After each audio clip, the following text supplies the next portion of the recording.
Good morning everybody, and welcome to Auto Shenanigans, and welcome to all the Motorway service stations for episode 7, where we'll be going from Blyth services up to Wetherby. A little bit more on the route later on, but for now we are, as I say, at Blyth services. It opened in 1987. It's a fairly unremarkable service station. It's certainly nice enough, but there's not a lot to see here, not a lot to explore.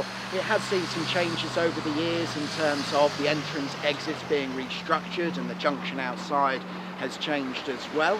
I'm standing at the point where the entrance used to be for this service station. It would come off the southbound entry slip road and loop round the back here and join down to where we are here. That's all changed, but if you have a look on Google Maps, you can actually see the original layout still.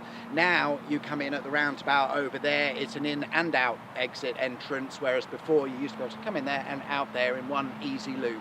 Okay, we're in the car now, just leaving Blyth services once again. Good morning, thanks for joining us. How are you today, mate?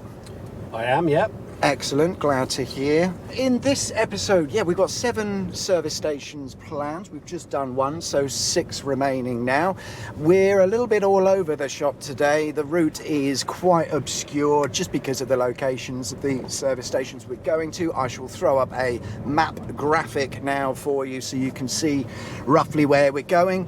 But we're about to join the A1M North, where we're going to pick up the M18. I'm just checking my notes.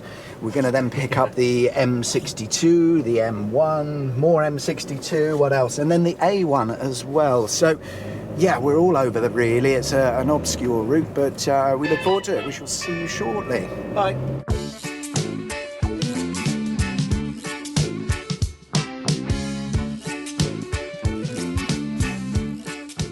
We're at stop number 2 for today, Doncaster North, which sits on the junction of the M18 and M180.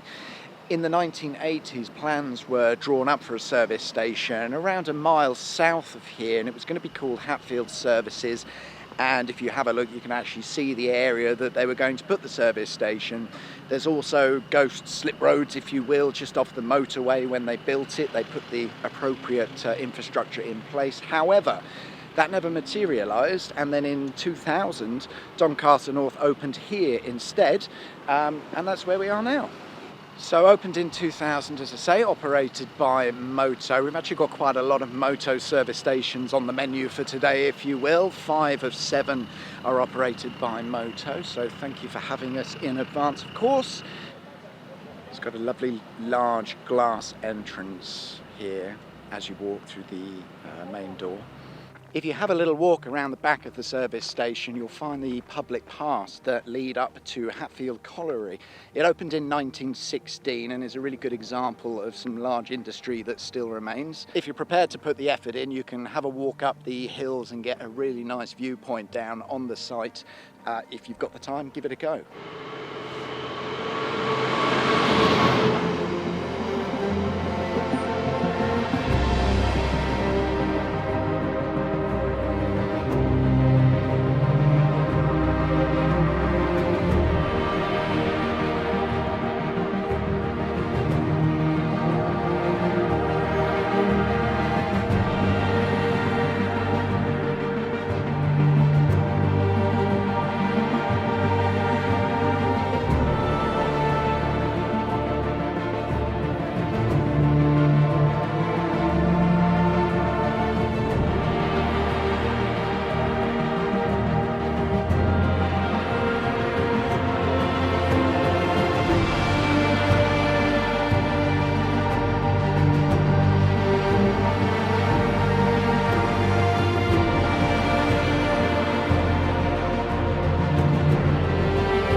Right, we are just leaving Doncaster North services. You may be able to see that I am sweating slightly. The sun has come out and it's really warmed up, and I'm also tragically unfit. Before we head to the next service... In a quarter of a mile at the roundabout, take the second exit. Okay. Thanks, Google. Before we head to the next stop, we're going to take a quick detour to the site where the services would have been built that I mentioned earlier, just to see, see what we can see. We are at the site of where Doncaster North Services, or Hatfield Services as it would have been called, was going to be built just about a mile south from where the site is now. As you might be able to see, it's quite a large site, certainly. It's still owned by Highways England. I don't think there's any plans to ever develop it into a service station. If you have a look round, you can see the sort of ghost entry slip roads that I mentioned earlier, and I believe there is also a subway going underneath the motorway to give you access to both sides.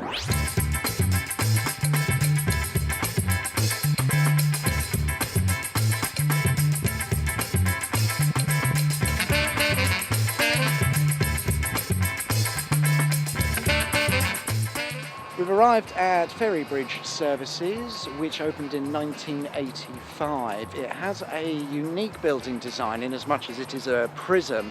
You do have to look a little bit hard because over the years various extensions have been added, which hopefully with some of the B-roll footage you'll see. Originally you would have entered through the main doors and straight into the large prism building. As I say, the extensions have changed the way that works. This nicely demonstrates the difference between the new extension buildings and the old building. You can quite literally see where they've bolted it onto the side. We've had a little bit of lunch and feeling a bit more refreshed and alive. We're still at FerryBridge Services, just on our way out now. We're going to rejoin the M62, where we are going to pick up the M1 shortly for our next stop, which will be number 4 of the day.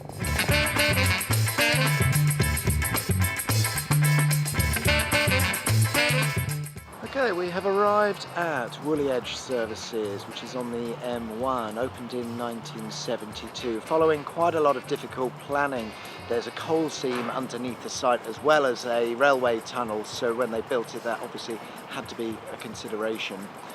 The service station has been designed with a bit more of a rural feel in mind, so it's actually difficult to see the services from the motorway, and that is the intention. They've set the buildings back as far as they can, sort of in amongst the trees, if you will, and the terrain is actually quite sort of hilly around here as well, so they do hide it quite well. I'm currently stood outside the old Truckers Cafe, which, if you can see, has got quite an interesting sort of architectural design. I think that was designed to help when there was a lot of snow here. It actually allowed the buildings to be seen a lot easier, apparently. It's called Woolley Services because nearby there's actually a viewpoint called Woolley, so it's named after the viewpoint landmark rather than a place. We might have a little drive up there shortly to see what the view is. It's a viewpoint after all. Found this garage building just tucked on the edge. I'm not really sure what, when or why, but it is. If you have a look on the southbound side, you might find this rather nice stone-built tunnel shaft for the railway that runs below.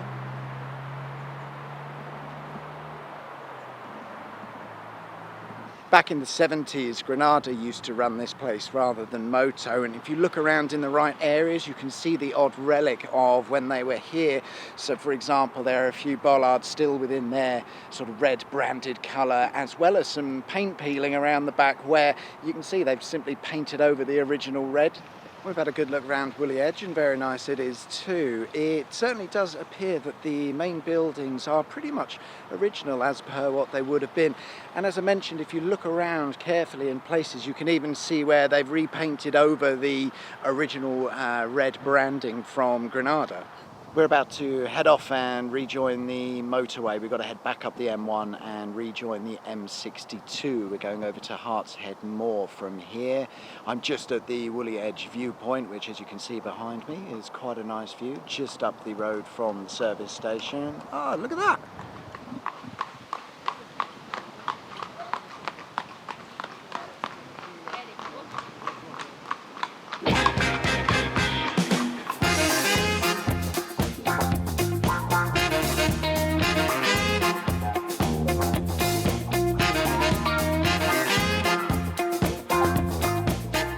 We're at Heartshead Moor Services, which opened in 1973 and operated by Welcome Break.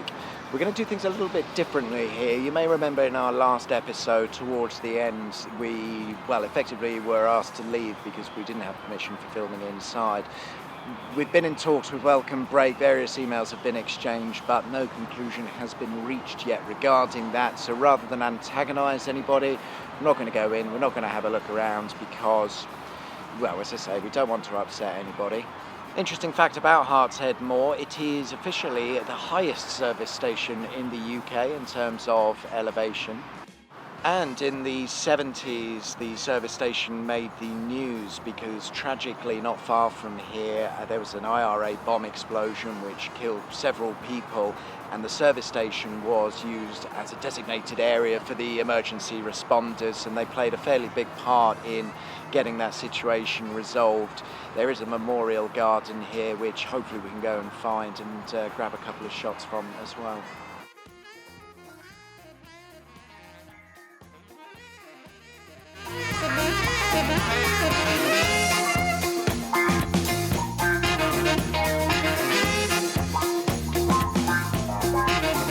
We've arrived at Leeds Skelton Lake service station, which opened in 2020. It's so new, if you have a look on Google satellite images, you'll see that it shows us just a construction site. And of course, as we all know, at the start of 2020, things didn't really go so well in terms of lockdown. So the service station has only really picked up its pace towards the end of last year, but now is fully operational and fully open, of course, now that we're out of lockdown.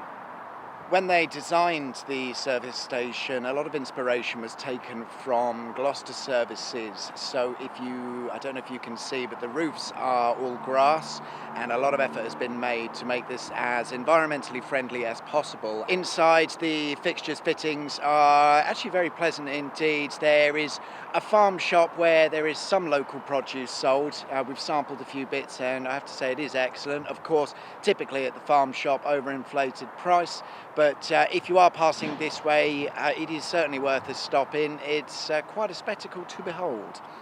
And final interesting point, the name, Leeds Skelton Lake. It's a little bit of a mouthful. The reason is that the developers were either going to call it Leeds Services or Skelton Lake Services. They couldn't decide, so what do you do in such a situation? You have both names, of course, so this is the only service station that officially has two names.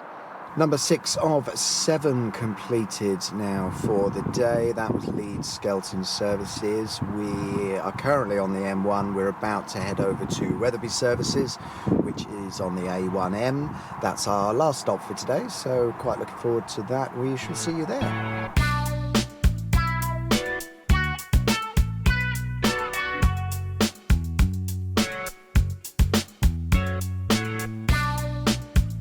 We have made it to our final stop, Wetherby Services, which opened in 2008. It has quite a striking building design. If you look at the way the roofs are shaped, they're designed to channel air into the sort of big air conditioning duct, which is the sort of cylinder that you see.